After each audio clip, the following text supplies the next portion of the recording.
बोलिए पुरुषोत्तम भगवान की जय। आज हम पुरुषोत्तम मास के 16वें दिवस अर्थात षोडश अध्याय की कथा का श्रवण करेंगे।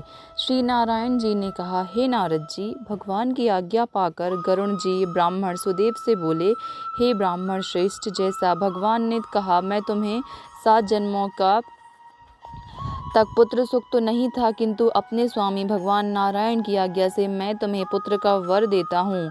मेरे अंश से तुम्हें पुत्र प्राप्त होगा। तुम्हें पुत्र तो प्राप्त होगा, परंतु वह तुम दोनों को सुख के स्थान पर दुख ही प्रदान करेगा, क्योंकि तुम्हारे भाग्य में पुत्र का सुख नहीं है। गरुणदेव जी ने आगे कहा, हे द्विजश्रेष्ठ, अब आप अपने घर जाओ और भगवान के श्री चरणों में भक्ति रखते हुए सांसारिक सुखों का भोग करो। इस प्रकार ब्राह्मण दंपत्ति को वरदान देकर और गरुणदेव पर सवार होकर भगवान विष्णुलोक को चले गए। ब्राह्मण सुदेव स्त्री सहित घर आकर सुखपूर्वक रहने लगा।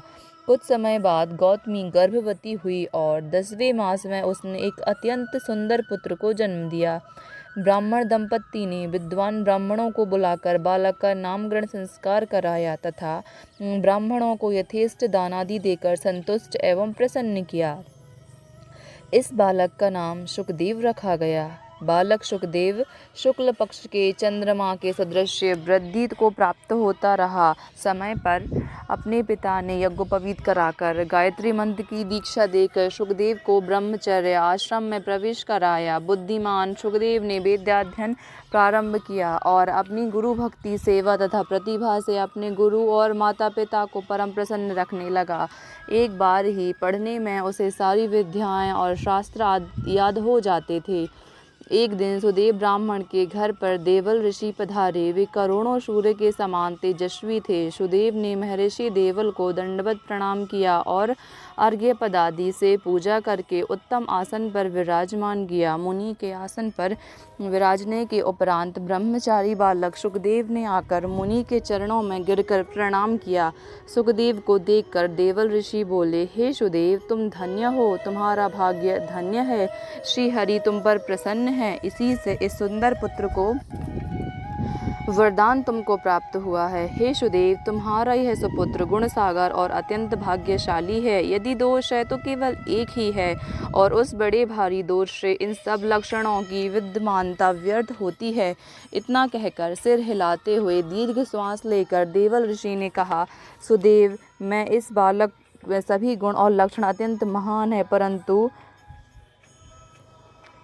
इन पर प्रसन्न होने से पहले आयु का भी विचार करना आवश्यक है। आयु ना होने पर अन्य लक्षणों से क्या बनता है। हे सुदेव, सुनो, तुम्हारा यह पुत्र 12 वर्ष का होकर जल में डूबकर मृत्यु को प्राप्त होगा। तुम इसका मन में सोच तो करना ही नहीं, क्योंकि होने को कोई रोक नहीं सकता, वह तो होकर ही रहती है, इसमें कोई भी संशय की बात नहीं है। इतना कहकर देवल मुनि ब्रह्मलोक को चले गए। सुदेव शर्मा देवल मुनि के वचनों को स्मरण कर बहुत दुखी हुए, परंतु उनकी भार्या गौतमी धीरज रखाते हुए पुत्र को अपने अंक में भरकर और अत्यंत प्रेम पूर्वक उसके मुख का चुम्बन करके स्वामी से कहने लगी, हे द्विज, होनी की बातों का ध्यान कर आप भयभीत ना हो। अनहोनी कभी नहीं होती और होनी को टाला नहीं जा सकता। इसलिए हे नाथ,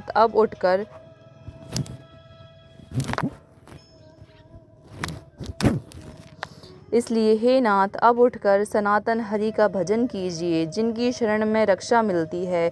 वाल्मीकि जी कहने लगे, इस प्रकार सुदेव अपनी भार्या के वचनों को सुनकर श्री हरि के चरण कमलों का ध्यान रखते हुए अपने पुत्र की अल्पायु और अकाल मृत्यु के शोक को भुलाकर जीवन व्यतीत करता रहा।